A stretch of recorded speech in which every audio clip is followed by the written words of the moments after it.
ክብር ለጌታ ይሁን። ዛሬ እንግዲህ ማካፍለው ከፈንድሬዚንግ ጋር የሚገናኝ ሀሳብ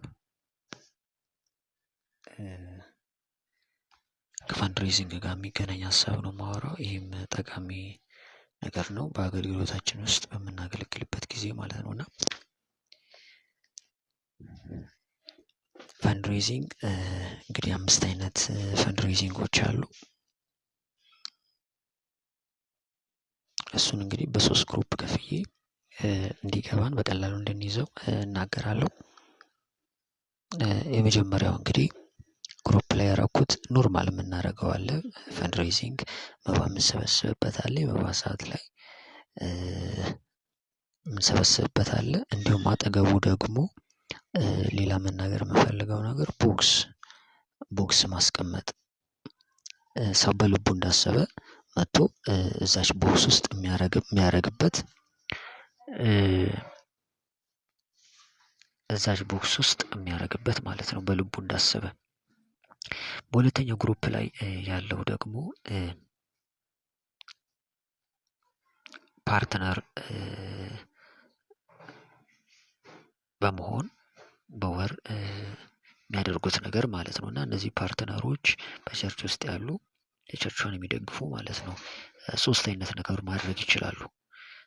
3 አይነት ነገር ማድረግ ይችላሉ። የመጀመሪያው ገንዘባቸውን በወር እንዲህ ያክል እሰጣለሁ። ሌላው ምግብና መጠጥ በወር እንዲህ ያክል አደርጋለሁ። ሌላው በማቴሪያል ጉዳይ ይሄን ማቴሪያል አደርጋለሁ፣ ይሄን ማቴሪያል እሰጣለሁ በየወሩ ብለው ማድረግ ይችላሉ።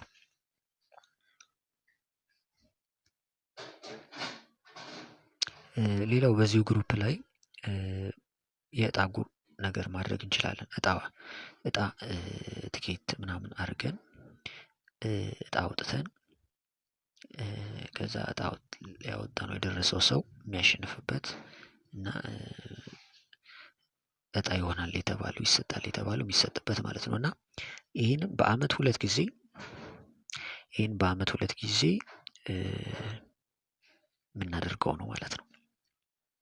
ይህም ቸርቹን የሚደግፍ ነገር ነው። በሶስተኛ ደረጃ ላይ ያለው ሴሊንግ ኤንድ ባይንግ ቱ ሄልፕ ዘ ቸርች፣ መሸጥና መግዛት ቸርቿን ለመርዳት ቸርቿን ለማገዝ ማለት ነው። የሚሸጡ ነገሮችን በቸርቿ አካባቢ ይሸጡና እንዲገዙ ማድረግ ለቸርቿ ጥቅም ሲባል መልካም የሆነውን ነገር ማለት ነው። መሸጥ የሚገባውን መሸጥ ማለት ነው። ገዝተን መሸጥ የሚገባን ነገር ማድረግ ቸርቿ አካባቢ ቸርቿን ለመደገፍ።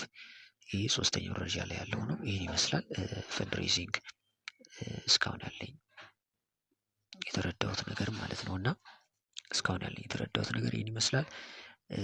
ቸርችን እንግዲህ በመመስረት ላይ ያለ ቸርች ላይ ብዙ አመት የቆየ ይሄን አሰራር ቢጠቀመው እግዚአብሔርን ማሰብ አለበት፣ ይጠቀማልም ይባረካልም ብዬ አስባለሁ። መልካም ጊዜ እንዲሆንላችሁ እመኛለሁ። ተባረኩ። ቢ ብለስ